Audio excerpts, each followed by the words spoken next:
Hey everyone, this is Lucas Bagno, an investor at Village Global, and I'm here with my co-host Ian Cinnamon. Welcome to Solarpunk. In this podcast, we cover topics related to space and defense and discuss how technology can contribute to a better and safer world. Hey everyone, this is Lucas Bagno. Welcome to another episode of Solarpunk. Today, we're super excited to have Josh Steinman on the show. Josh is the founder and CEO of Galvanick, an industrial control systems cybersecurity startup. Prior to that, he was a deputy assistant to the president and senior director for cyber on the National Security Council. He was responsible for coordinating all U.S. government policy and execution on matters related to cybersecurity, cyber operations, telecommunications, crypto, and supply chain from 2017 to 2021. Prior to serving at the White House, Josh was a first-time employee at a cybersecurity startup and spent 8 years on active duty as an officer in the U.S. Navy with 2 operational deployments to Iraq. Josh, welcome to the show. Thanks, Lucas. Thanks, Ian. It's great to be here. Really excited to spend some time with you guys on the Village Global podcast. Awesome. Well, so just to kick us off, can you give us a little bit of a background on yourself and Galvanick, and what are you building there? Yeah, awesome. We're really excited too. So me and my co-founders have had a long history of being involved with the security of big industrial infrastructure and risk management.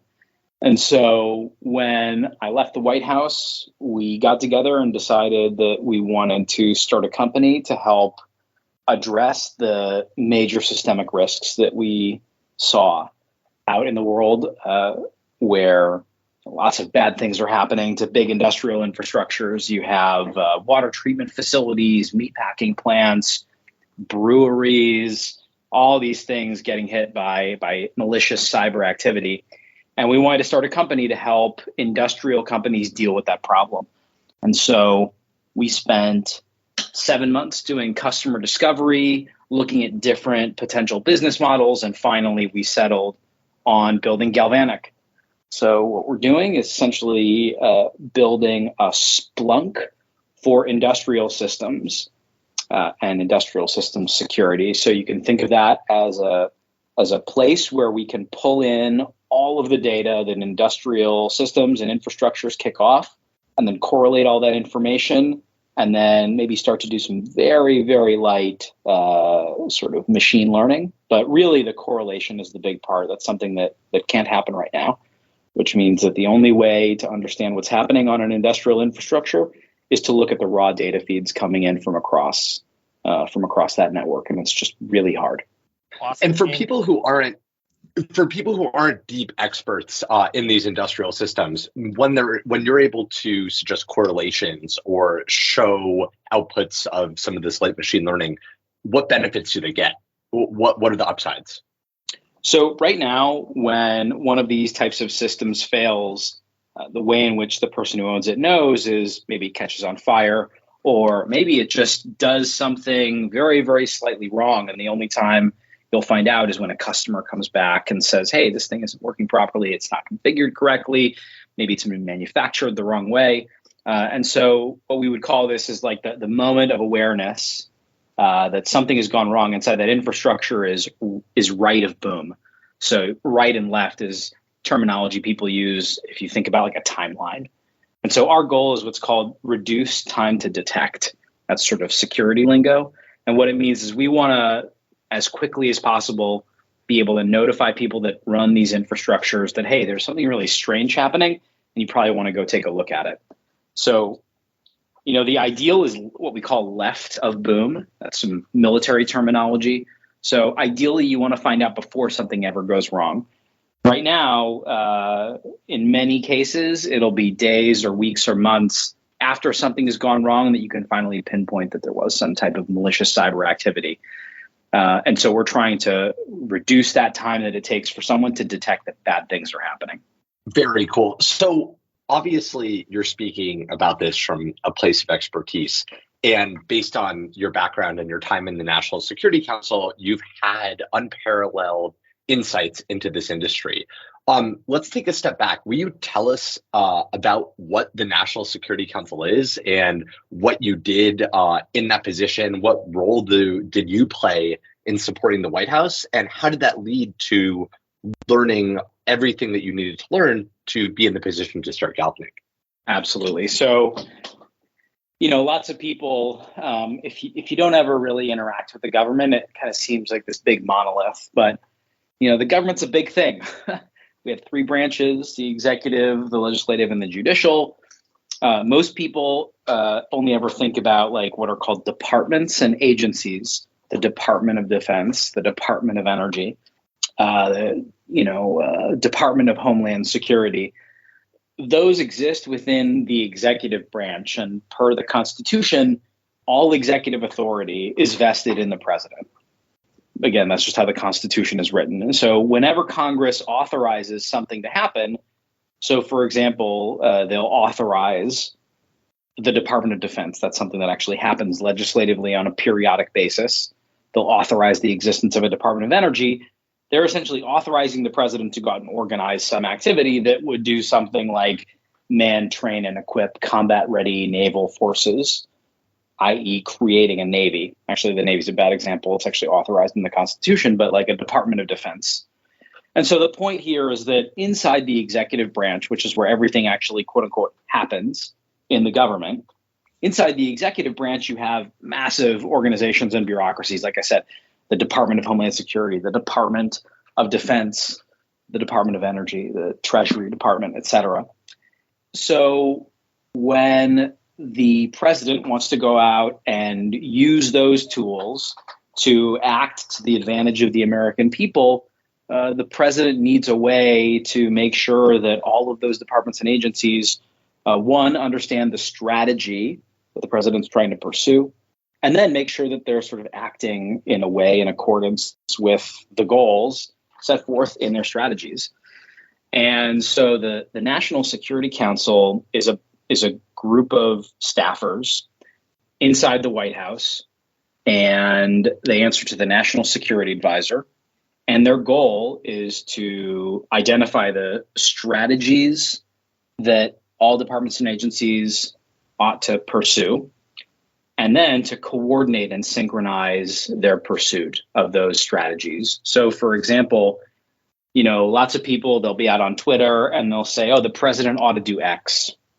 So something that we did in my time on the National Security Council is we realized that nothing had ever been written officially that said that the United States government thought it would be a good idea for space-based systems to integrate encryption technologies.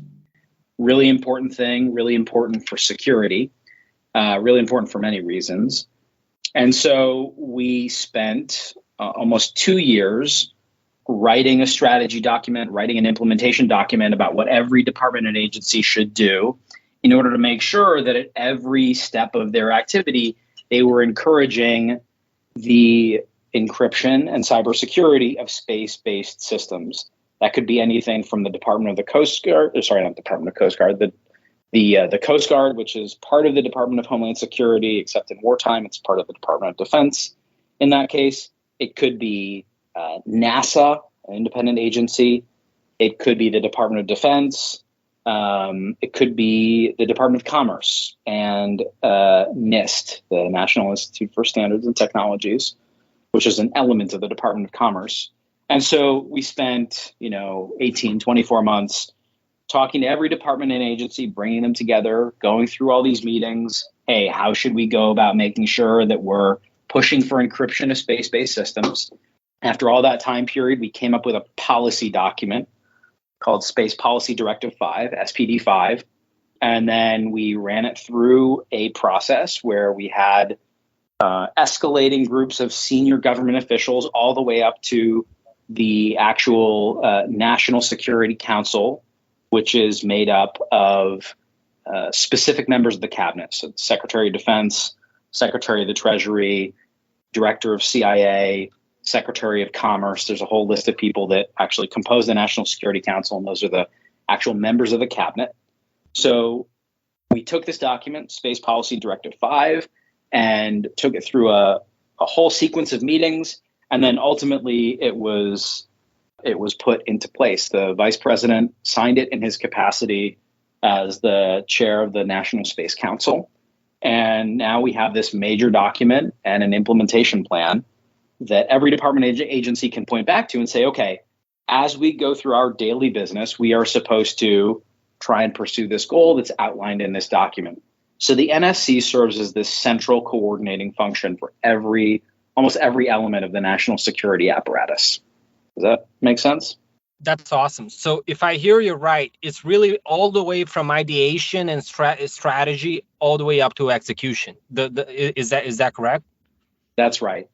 And so anytime you see some big thing happening in national security world, usually if that involves more than one department or agency, that activity is going to be coordinated by the staff of the National Security Council, who are the interconnective tissue at the senior most levels with all of the departments and agencies in the United States government.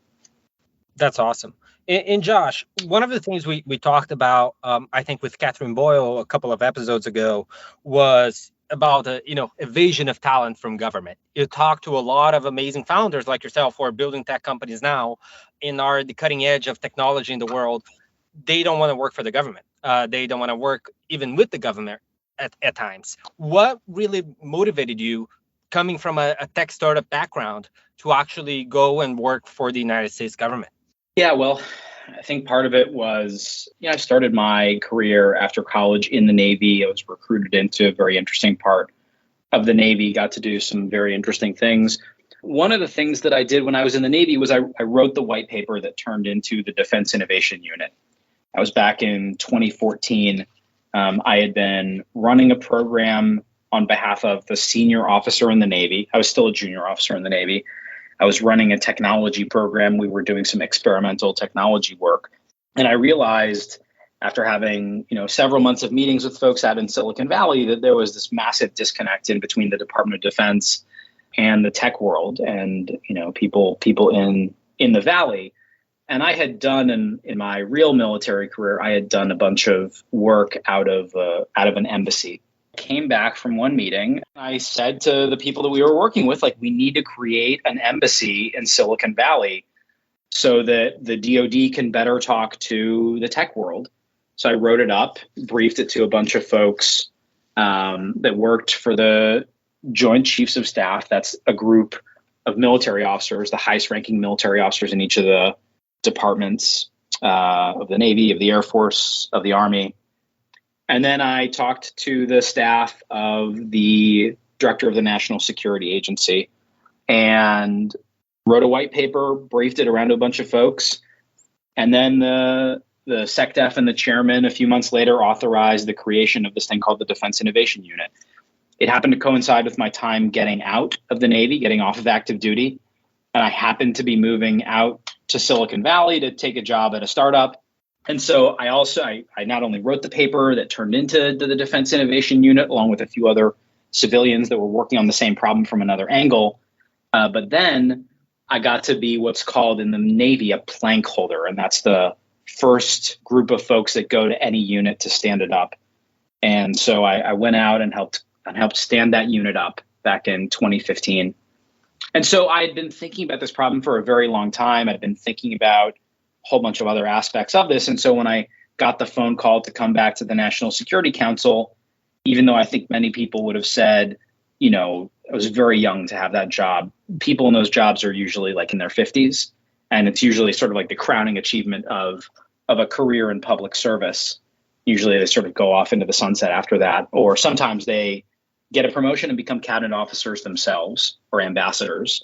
I was very young to get that job, but I specifically knew that there were some problems that I could go out and solve around cybersecurity of big infrastructure, around U.S. government's relationship with the technology industry, a whole bunch of other things.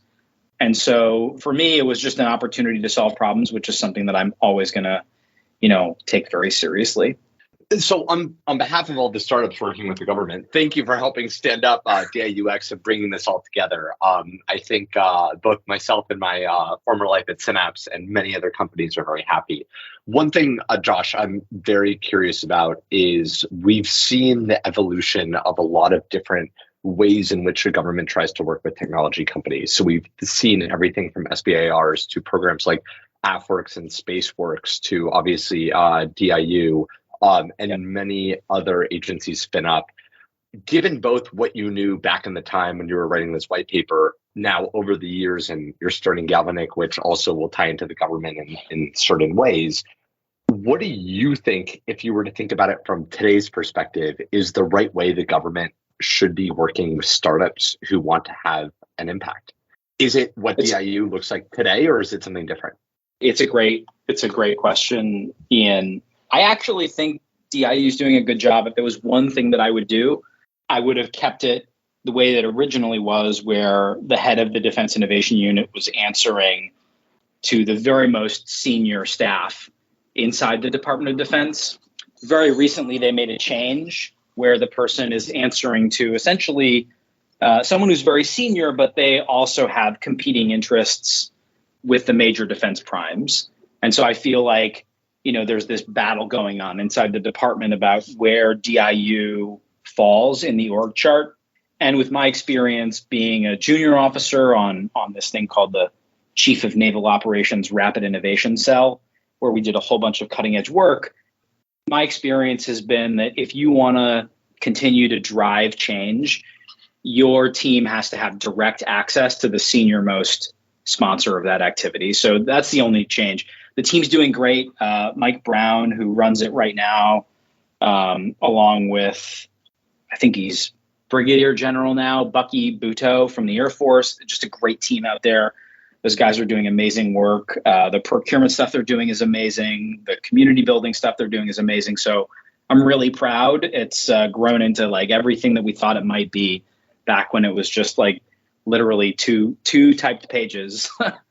I looked at the essay the other day. I looked at it back in 2014, wrote it in 2014. To dive in there a little bit deeper, one of the pieces of feedback that I've had from working with the government, and I've heard others as well, is getting the initial, whether it be a grant or access or something to essentially open the door of a technology company working with the government has improved massively. Right, the new programs in place, including DIU, have been a monumental game changer. Where we've seen gaps, both from personal experience in our portfolio companies, has been shifting from some maybe up to low seven figures of contracts into programs of record or things that are more permanent. I'm curious if you have any thoughts on that, of how that can be adjusted, or if you think that's just part of the nature of the program and there's always going to be that large chasm to get to a program of record. So I think it's both. First of all, obviously my perspective is I look back 10 years, which is shocking to hear, just to even have those words come out of my mouth. Like I look back, whatever it is, like 8 or 9 years, and I just see the delta, like how much things have changed in that time. And it's really, it's nice to see. I mean, there was a very small group of us, less than 20 people that were originally driving this thing. I remember getting up and pitching it to some senior Pentagon officials at a pitch day event back in like 2014. These were like mid-career Pentagon executives, and it was a crazy idea at the time. So for me, it's like I see the delta, and then at the same time, I've got a bunch of friends, many, some of them in your portfolio at Village Global, others that are just great patriots and great builders of product. And you're absolutely right. It's a huge problem, very frustrating. And I think the solution, unfortunately, is that the way in which the major defense primes have gone about doing this over the years is building these just absolute lobbying machines. And so I hate to say it, but I literally made this comment to a friend of mine the other day who's starting a very cool company at the intersection of space and defense, is what I'm comfortable saying here. Very cool company, and he's the right guy to build this company. So maybe I'll have him come on your show when he's ready to talk about it. Just really interesting guy. So the point is that I told him, I was like, look, it's probably going to cost somewhere between, mid 6 figures to low 7 figures. And there's a very specific playbook. I don't want to bore your readers with it, but it does involve going out and getting lobbyists to sit in certain places in the legislative branch, right? So these are staffers on Capitol Hill who are now out in the commercial world helping other companies navigate the legislative process. And frankly, the way in which these big defense primes play this game is they stack the deck. And, I wish it wasn't the case, but that's, I think, going to be one of these things that separates the wheat from the chaff from all these defense tech startups. I love all of them. I wish that, I wish the contracting process was different, but half the reason why it works the way that it works is because we have a system that is designed to operate at this massive scale. Like the system that we have is able to literally build aircraft carriers, staff them with young men and women, put them halfway across the world, get them logistically, supported. And it's just very complex. And trying to break all that down and rebuild it, I just think is going to be very hard. And so better to sort of, from my perspective now, I wish this wasn't the case, but what I advise my friends in this space to do is roll up your sleeves and start talking to folks on Capitol Hill. And like I said, there's a pretty clear playbook about that. Right. We love lobbyists. Yeah. Yeah. And Josh, to switch gears a little bit and dive deeper on the subject of cybersecurity, when we talk about cybersecurity, a lot of people think about, hacking emails, which, is bad, but there's a lot of evil actors out there that can do things in the cyberspace that are a lot worse than just getting access to someone's emails. Can you give a couple of examples, maybe historical ones of a few major cases over the last couple of years to help us just level set what are we talking about when you say, cybersecurity is a major risk? Yeah, no, it's a great question, Lucas. The thing that I would want to sort of set as our initial foundation for this conversation is that when we talk about the security of digital systems, lots of people say cybersecurity. What we're really talking about is that computers that we've now basically injected into almost everything in the world are fundamentally not secure things, right? They can be hacked. The people using them can be hacked. They can break. And so when we talk about cybersecurity, lots of people are thinking email or apps on their phone or things like that, spyware. Oh, it's going to look at the keys that I'm typing, et cetera. But the reality is that these are digital systems. And at the 30,000 foot view, Western civilization has spent the past 30 years taking systems that were previously manual, right? Human beings turning wrenches, and have turned them into digital processes. And that has allowed us to get incredibly efficient around certain things. But what I tell folks is we've traded predictable downtime, sick days, injuries, mechanical failures. We've traded predictable downtime for unpredictable downtime.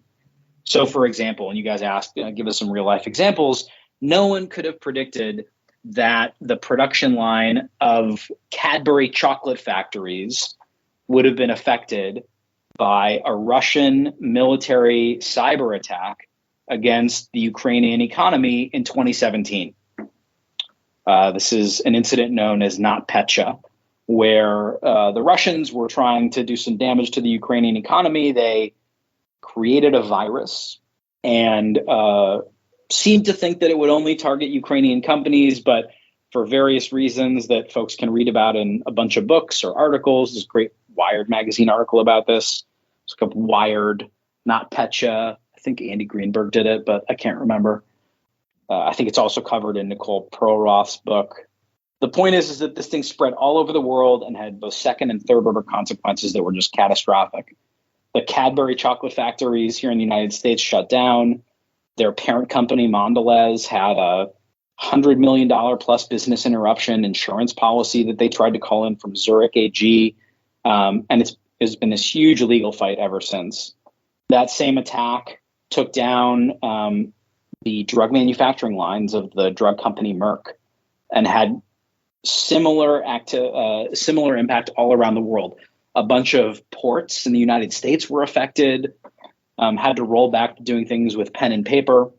And so the point is, like, that's not a predictable thing, right? Like when you're trying to plan for downtime, there's no real way to think about all those potential things that could go wrong because you've shifted your operations over to being integrated with this digital fabric of the world. And so, like I said, we've traded predictable downtime for unpredictable downtime. And the problem is that downtime isn't just about, like, can I do the bookkeeping? Can I send the emails? But now that we have highly automated factories, this amazing video, fly-through video of one of these like drone pilots who flew through the one of the Tesla gigafactories in Germany that went viral on the internet, I think last week. And you'll see a production line for an automobile where 50 years ago it would have all been humans. And in this video, you see it is mostly machines. And let me tell you, those machines are very likely in some way connected to the internet or connected to networks that touch the internet. And that's happening across all of our critical infrastructure, across all of our industries. And it just creates this massive, massive vulnerabilities. And so I think people, and it's happening more and more. In 2021, very large meatpacking plants went down here in the United States, JBS. The Molson Coors beer bottling plant went down as well due to cyber attacks. So these things are going to happen more and more, but we're going to realize that it's a big problem, and it doesn't just affect laptops and cell phones. And Josh, how would you break down all these different types of attacks? You have like spyware, ransomware, we have attacks going after like industrial operations and equipment. Can you maybe just help break down and give the lay of the land of, the different types of cyber attacks? It's a great question. I think the easiest way to sort of think about this is with this acronym that people use to talk about cybersecurity, and unfortunately, it's C, I, and A. And that stands for confidentiality, integrity, and availability. So whenever you talk to someone in the sort of like mainline cybersecurity field, their discussions of vulnerabilities and mitigations and all that stuff will sort of coalesce around those three big buckets. So what do we mean by confidentiality? Confidentiality is about like hack and leak, right? Or passwords. My password's been compromised, meaning the confidentiality of the data on the system has been breached. And now anyone can know it. I thought it was private, now it's public. This has happened a lot. And many of the things that people think about when they think about cybersecurity breaches or hacks, these are confidentiality exploits, basically. Next, we can think about things like integrity. And that means, like, does the system operate in sort of a way in which it's been designed to operate, or is it now operating in some other way? And that would be probably one of the things that I'm most concerned about, along with availability. We'll talk about it in a minute. But integrity is one of these issues where in the industrial world, you're going to be really concerned. It's like, I've got a water treatment plant and it digitally makes sure that the chemical balance that makes sure the water is potable, drinkable, is right 24 hours a day. We've got all these monitors. So the question is that system, is it working? Is it working as intended? And that's a question of integrity. And so that's where I think, we're really starting to see things happen, and they can deeply affect industrial systems. And then the last is availability. And that's, you guys talked about ransomware. That's a perfect example of an availability style of attack, which is that you think you can use this system, when Netflix is down, when like AWS, some section of AWS isn't working, all these services that are riding on top of AWS are no longer available. Ransomware can be an example of that. So going back to your big industrial facility, if some articulating arm that lifts the car off of one line and puts it on another, or dunks it in the paint, something like that. If the hardware using that dials back to the internet to maintain some kind of functionality, and the infrastructure that it's dialing out to in order to maintain that functionality goes down, the thing's basically dead in the water. It's just a big hunk of metal. It can't operate. It's no longer available. So whereas you would think like an integrity attack would be, oh, we can force it to operate outside its parameters. Maybe it's going to swing and kill someone because we've taken off the safety protocols or something. Availability is the thing's not working. Like it can't phone home, and therefore the manufacturing line has ceased to be operable. So those are like the three big buckets. And like I said, most people are really, I think their attention, if you were to ask them, would be on that first aspect, that confidentiality aspect. But I think over the next 10 years, and certainly I saw this in my time on the White House staff, on the National Security Council staff, is that we're going to see more and more of those problems around integrity and availability. And because we've deeply integrated digital systems in almost everything we do in the world, that's going to have increasingly catastrophic impact. That's a great overview. And I'm curious, across all of those different sectors, what do you see as kind of the largest cyber threats from, and I know that probably will be broken out into different parties, right? Government parties, individuals, et cetera. One thing that comes to mind, given, it's early April right now with the war in Ukraine ongoing, is it looks like, I think it was either last night or early this morning, it was revealed that the US government essentially squashed a pretty large malware attack put out by Russia against US and other allies before Russia could effectively enact the malware. So I'm curious, as you think about the evolution of war and conflict evolving over time, which of those sectors that you laid out do you think will be the largest vectors of attack? Which ones should we be most worried about? And what does deterrence against these actually look like? That's a great question, Ian. I did a lot of work when I was on the NSC staff about making sure that the U.S. government had the tools at its disposal and decision-making mechanisms to be able to act very nimbly. And I certainly saw that report, this morning. And, it's great to see that we're out there and what we call defending forward, like really engaging proactively when bad things are about to happen. So that's actually a great step forward. I was really excited to see that. In terms of thinking about what it all means in the future, look, I'd say that lots of people, I think, probably because nuclear was the first it wasn't the first. I mean, you could talk about any number of things, but nuclear is a really potent mental model that people like to use about, some kind of like not almost like non-physical big aspect of warfare, like what about nukes? People often say like, oh, nuclear, and they think nuclear deterrence.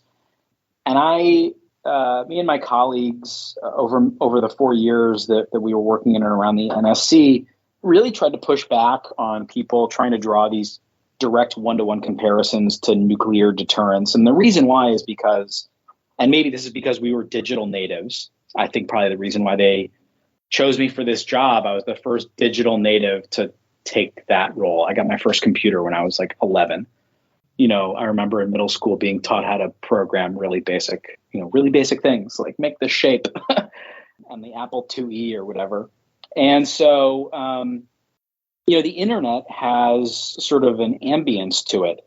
That ambience can be ambient hostility. It can be ambient positivity, but it's like, in the open source world, you can go out onto the internet and, find things to do. The reason why I think that is important is because it's a connective layer of information and action. And when you have something like that, those dynamics of deterrence, I just don't think they apply. In some ways, they can apply with certain types of activities that you could engage in via the internet. You could imagine certain radical types of operations that really would be quite destructive. But when you have cyber actors that are out there every day doing, theft of intellectual property, putting sort of malware in places where if they ever want to come back, they could activate it. There are so many things happening. Malicious actors are doing so much activity from a day-to-day on a day-to-day basis, that it's almost this inverse of deterrence. Like if you're not out there doing stuff every day, you're wrong, as my gunnery sergeant used to say. We have to be out there. We have to be contending with people in this ambient hostility as they sort of try and eat away at the fabric that is now supporting our modern existence. And so certainly myself and a bunch of other folks tried to craft policies that would sort of tranche off activity, right? So it's like there are certain things that everyone's doing that like, yeah, we need to be out there and we need to be trying to like stop people from doing these like ambient bad things. We need to be out there. And then as things get higher and higher in importance, they have more and more scrutiny. And so lots of people think about deterrence in these visual terms of like a right side up triangle. Basically it's like nuclear escalation ladders where like you finally use the tool after you've exhausted all these other options that are not nuclear. And what I tell people to think about with cyber is flip it on its head. Like there are a few things in cyber that you're going to want to just be like, we should probably never use this until it's really, really bad.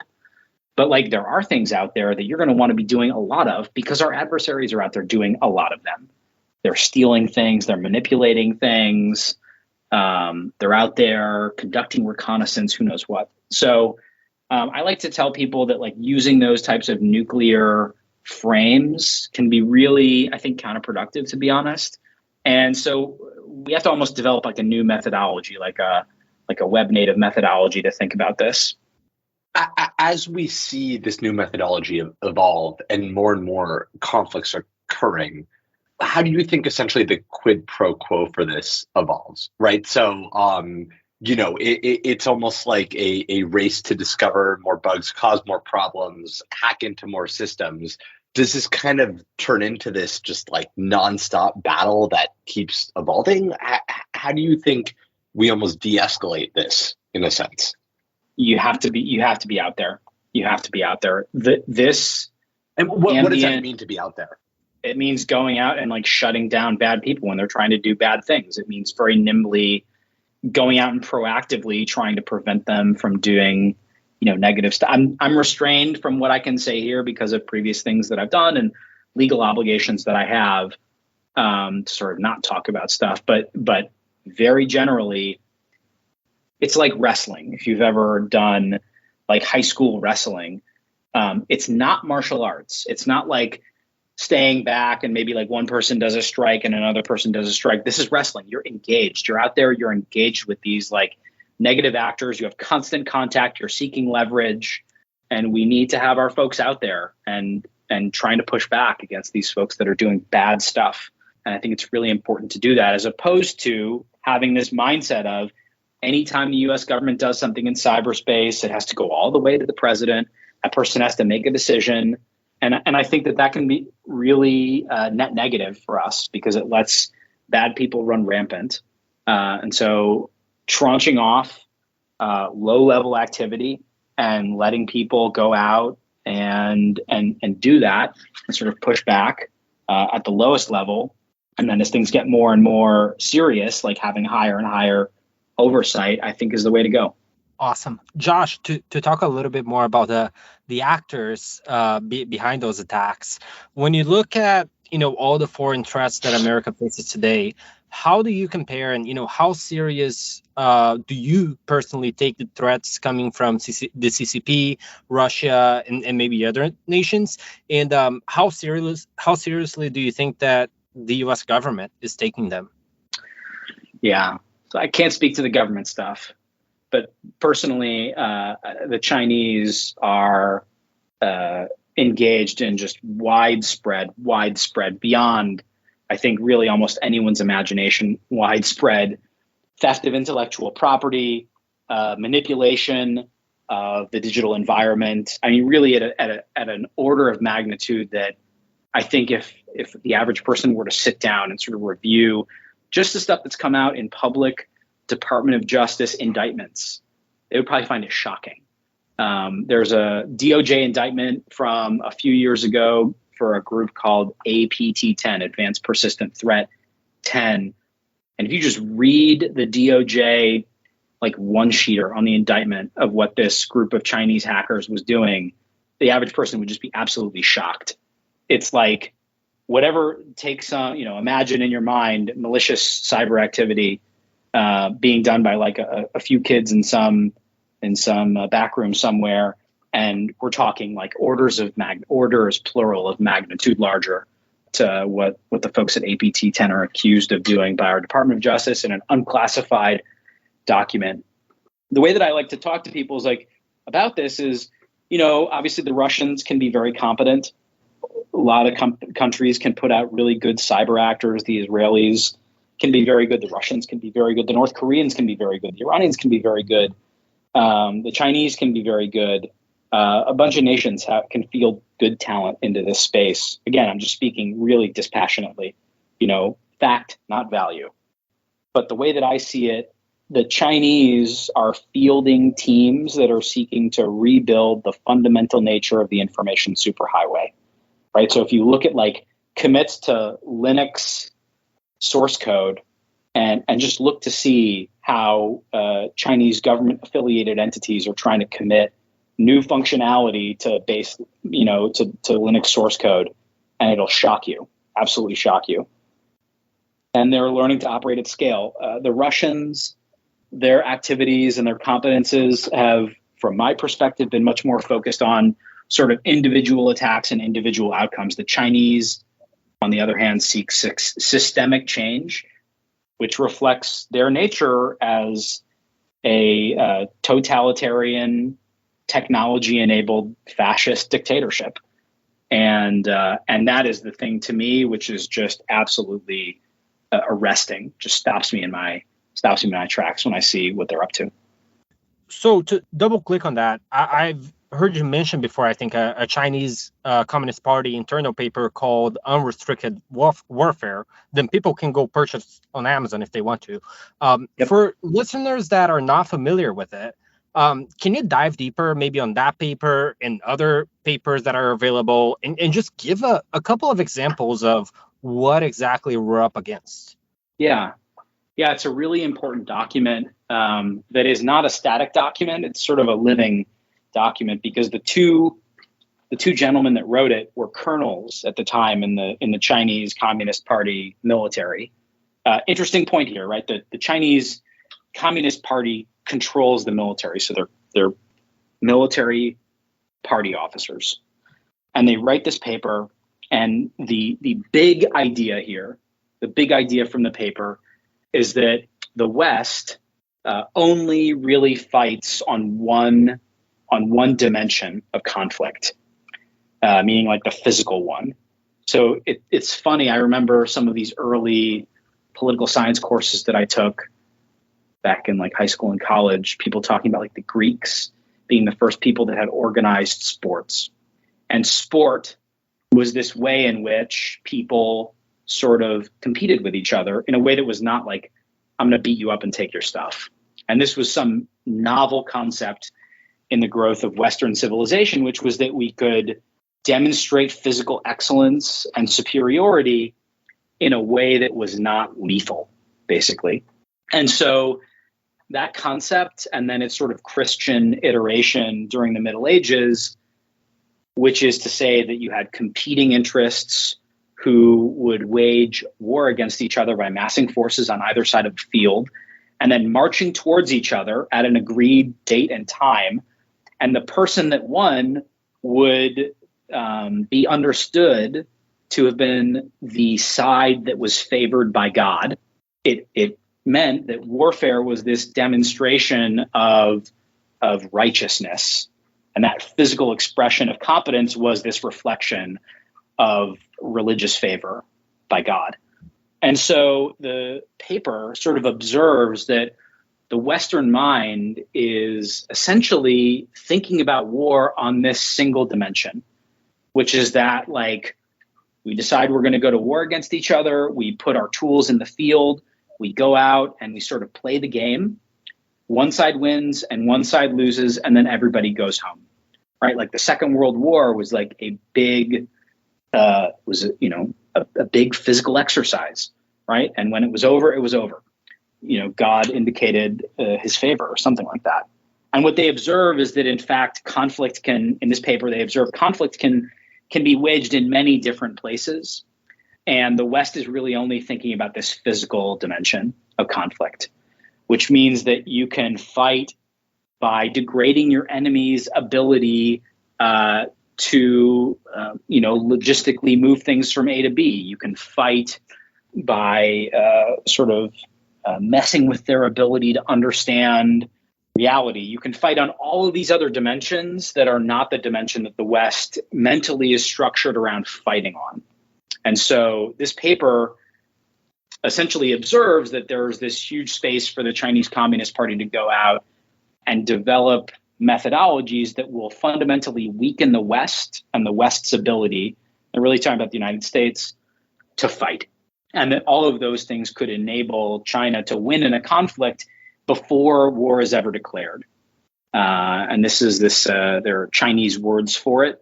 But again, it goes back to some of these fundamental Western psychological realities of how we think about conflict. The West thinks about conflict as a binary thing. It is either happening or it's not. We're at war or we are at peace. And the Chinese observation of this paper is really that there's this continuum that exists, right? And it's like the degree to which we are fighting, again, it's down to this wrestling methodology or thought struggle, almost a daily struggle. And so that paper ended up being really formative from what we can tell on the outside, not being members of the Chinese Communist Party, really formative for the way in which the Chinese are thinking about waging war.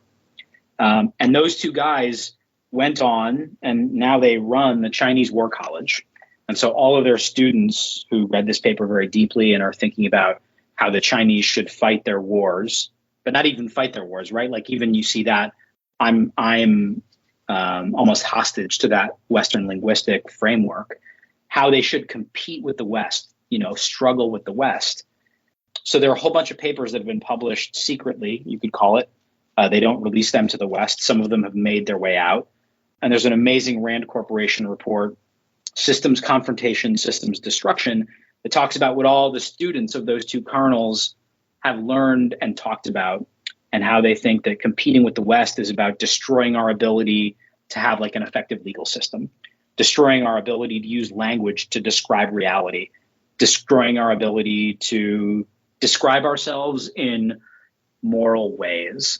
So it's like if you can undermine your adversary's ability to think about themselves as something that is good and that ought to be preserved, you can undermine their will to fight, and they'll never want to fight if you ever have to fight them. And so that's sort of the big idea. Oh, a quick follow-up on that.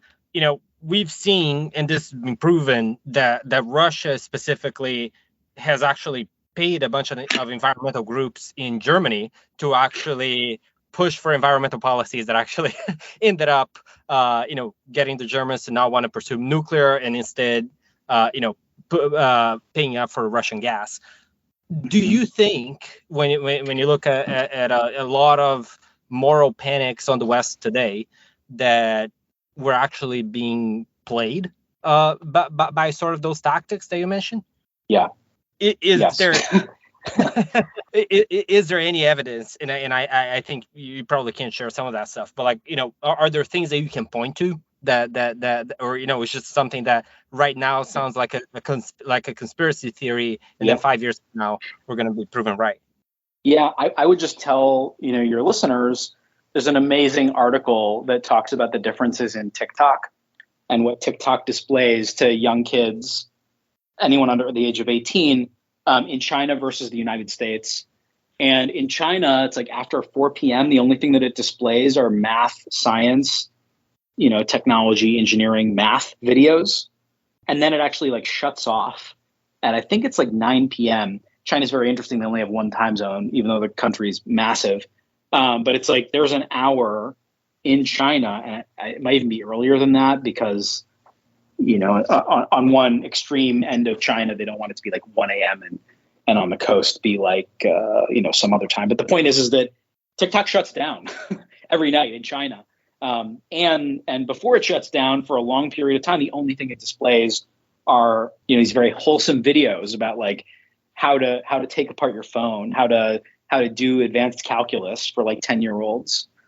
And so I absolutely see reflections of these strategies in many of these efforts. With regards to the psychological operations, and that's a great example with the Russians and anti-nuclear, anti-petrochemical groups in Europe. I do believe that those things are happening here. There's an amazing book by Pete Early, and it's called Comrade J. And what happened was that the senior KGB officer at the United Nations defected back in, I believe, the 1990s. And this guy, Early, wrote a book with him. And what he admits is that the idea of nuclear winter was a Russian psychological operation targeted at U.S. intellectuals that was designed to undermine the West's desire to engage in a nuclear exchange. Sounds crazy. You can read the Matronkin archive, which are these KGB papers that talk about Soviet media manipulation. But I mean, it's real. It's real when you have like senior KGB officials defecting to the United States and admitting that they're doing these things. And then I've had friends that are incredibly technical in these areas actually look into the scientific papers that were used to justify this hysteria around nuclear winter. And they're very light. There's very little there. And so I can tell you that these things happen. And I do believe that they continue to happen. So if you're somebody who sees this, I mean, I think your TikTok example, it doesn't get more tangible than that, right? Like I can tell you, not firsthand because I don't have TikTok on my phone, but I can tell you secondhand, if you go on TikTok after 9 p.m.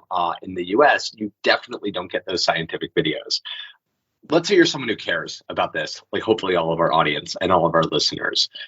What's your advice on how people can actually stand up and take action? Is it something where it's like join the US Digital Corps? Is it go work for a startup like Galvanick? Is it go start your own company solving these problems? Or is it more in the everyday actions that you take? What are little things you can do to push the world in the right direction?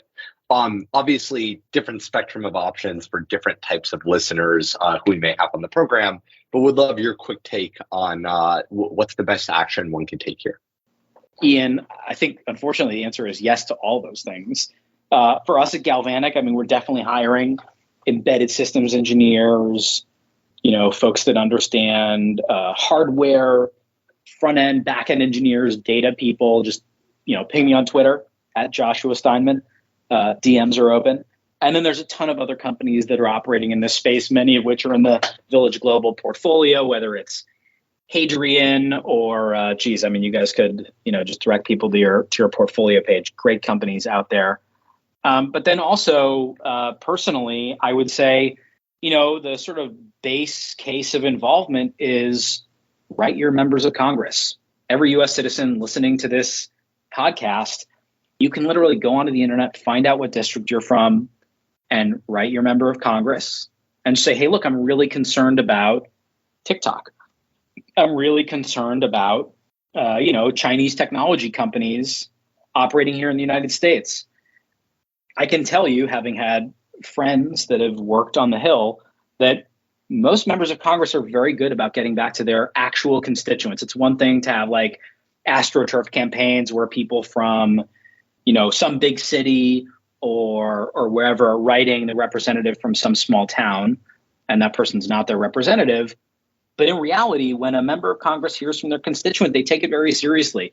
Many of these offices, whether they're senators or members of the House of Representatives, they have full-time staff dedicated to just getting back to people.